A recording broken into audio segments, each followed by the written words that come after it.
As I've reported before on this channel, did Prince Harry bully the NYPD into lying about the fake paparazzi chase in New York City last year to try and win his case in the UK to get taxpayer-funded security?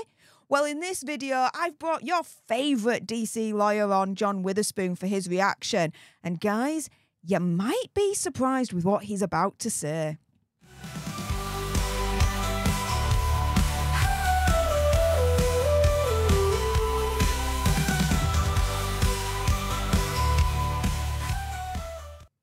Hey up everyone, it's me, Steph the Alter Nerd, your nerdy alternative, and welcome to The Dose, the Daily Nerd, where I break down the royal news and gossip of the day that's pretty much caught me eye. And oh my goodness, yes, let's jump into it with your favourite DC lawyer, John Witherspoon, for his reaction to essentially, a tale of two letters. So just to quickly go through it before we get John's reaction to all of this, again, credit goes to Build the Herd on the St. Meghan Markle Reddit page. This is where I've got the information from right here.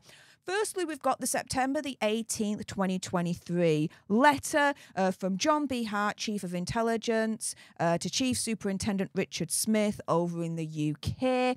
And right at the bottom, as they're essentially discussing this whole fake paparazzi chase, they say we did not have sufficient evidence to arrest any individual. We then have this September 27th email that essentially confirms that this letter had been sent to the Met Police and also as well to Hazza and Megsy's team. So we know that Hazza and Megsy, based on that email, definitely got this letter where at the end it says there wasn't sufficient evidence to arrest anyone in relation to, again, this fake paparazzi chase. Now, after all of that, there seems to be an indication that there was some kind of Microsoft Teams meeting on the 27th of September 2023 between 2 and 2:30 p.m. Between John Hart and Harry's Torchstone Global Private Security team. A couple of months after that, guys, this letter then pops onto the radar, dated the 6th of December 2023. This letter is exactly the same, but towards the end, there's a slight difference that's quite fundamental. They then say, we have sufficient evidence to arrest 2 individuals for reckless endangerment.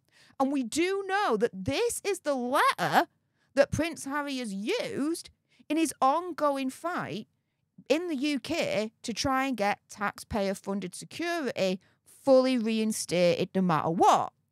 Interesting how he, as far as we know, didn't include the one dated September. So, with that being said, as a quick run through, John has some thoughts about this. You might be surprised with what he's about to say. So, John, take it away, mate. Thank you, Steph. I appreciate the opportunity to come on and speak with you. Boy, what can one say? It's a little weird, isn't it? Weird from a number of different angles. The one that comes to my mind first and foremost is why in the world are these letters being written in the first place? Anybody who has been to New York City knows that that city moves at the speed of lightning. And events like motorcades or police escorts for minor level individuals who probably might or might not, let me just be charitable, might or might not deserve to have a police escort in the first place. The idea that letters are being written about things that happened in New York City where every 5 seconds that goes by, some event is in the rearview mirror. This is just bizarre to me and weird, because I cannot imagine making the NYPD go back and defend their behavior or defend why they reacted a certain way or did not react a certain way to a bunch of people who, by all accounts, were just being sort of semi-obnoxious, maybe walking in the street, maybe riding bicycles recklessly in the street, et cetera, I can't imagine the level of entitlement that would be required to reach out to the NYPD and stir up something about what, for all intents and purposes, is a relatively minor event, I think, in the grand scheme of the goings on in New York City. It might not be a minor event in the grand scheme of Prince Harry and Meghan Markle's time in New York City, but as far as New York is concerned, this is small potatoes in the biggest way. So, with that said, the fact that these two letters came out, and in between them, as Steph pointed out, was apparently a Microsoft Teams meeting, it just smells really weird. It really does.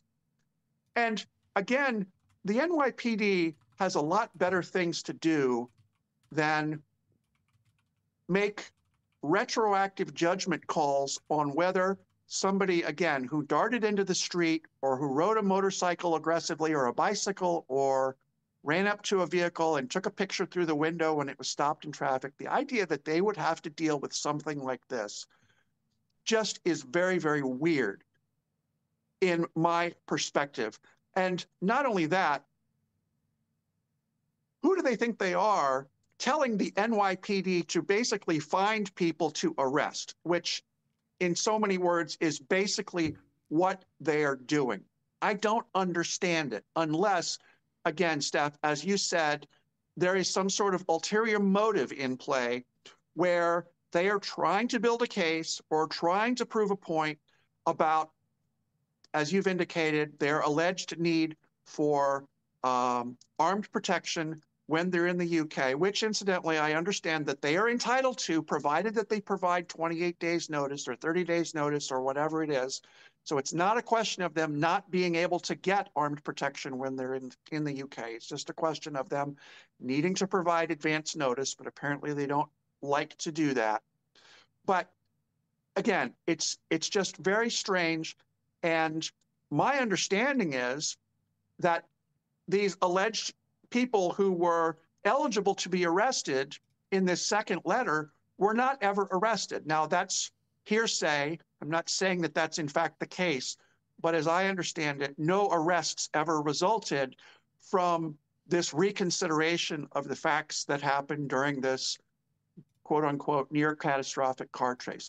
The most interesting thing to me from a legal perspective is what the opposition party, whoever it is, I guess it would be the Crown in the UK, now that these two letters and evidence of this Microsoft Teams meeting are out in public, thanks to Steph and thanks to Bill the Herd and possibly some other people on Reddit, now that this information is all out there, to me, this will make for very high drama when Harry actually ends up in court trying to apply and convince a judge or whoever it's going to be that he's entitled to full-time armed security on demand when he is in the UK.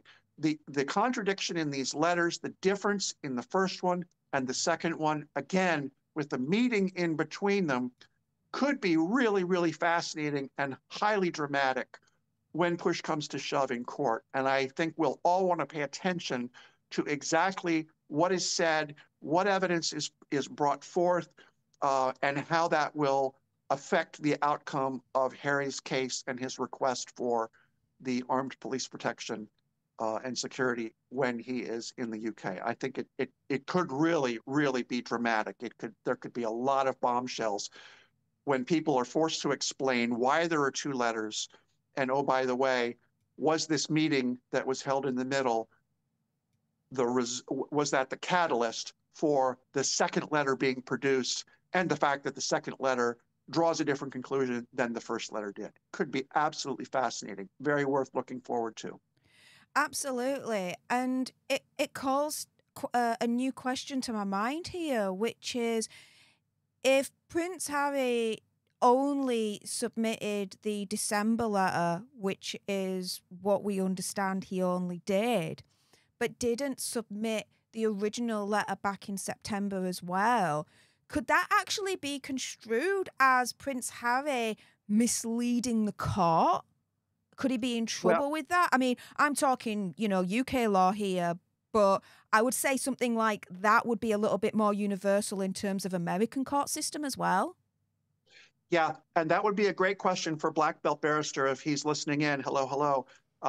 That would be a really interesting topic for him to cover, given his knowledge of the UK legal system, which I cannot speak to. However, what I can say is that in the United States, yes, that would absolutely be a potential major source of conflict and a major problem if, in fact, the Crown or the government had requested all of the information that was relevant to the case, emails, letters, correspondence, phone records, et cetera, if that first letter was not turned over in a similar case in the United States, it would be enormously problematic. It could result in sanctions or penalties for the lawyer.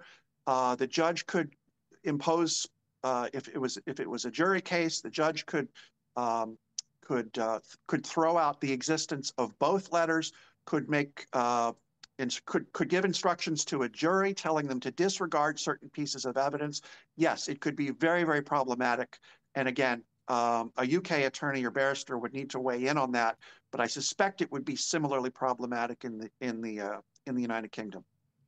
I'll have a word with my mate, Black Belt Barrister, and see what he thinks to it. Make sure you do subscribe to Black Belt Barrister, because when I have a word with him, he may actually do a video on it. We'll see. But with that being said, yeah, based on what John says, this smells really, really weird indeed. And I'm not just talking about my farts there, guys. With that being said, if you appreciated this video and you want more, and of course there's gonna be more, then make sure you subscribe to join our Alternate Tribe. Like, share, comment, all that good stuff. And if you appreciated what came out of John's gob, and of course you did, because his logic is undeniable, guys.